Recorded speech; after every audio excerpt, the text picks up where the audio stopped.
Kaso Lunes, Disyembre 17, opisyal nang binuksan ang Christmas Village sa patio niya na parokya ni San Francisco de Assis. Makulor ag maliwanag yung naging seremonya na pinangunahan niya na sa ato na Cora Paroko na si Padre William Parde. Agko temang nakafocus sa mga kaaginan bilang among sentro nin kaugmahan ag pag-asa nguwa na Pasko. Tampok didi ang mga Christmas booths na agko labor na mga giant Christmas candies na pinanday niya na mga organisasyon niya na simbahan, pati na ang giant Christmas tree na mala ka-elegante ag life-size na tradisyonal na Belen na nagiserving paramrum niya na tunay na diwa ning Kapaskuhan.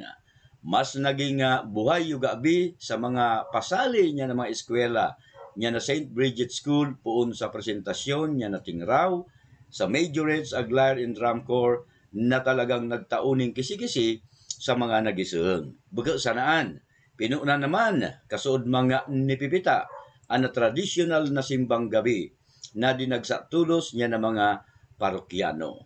Adi po patunay na apwera sa kaugmahan, buhay na buhay sa buhi ang pagtubod o faith ag magkaibang preparasyon para sa paabuton na Pasko. 5, 4, 3, 2, 1. Magkaigwan ng liwanag!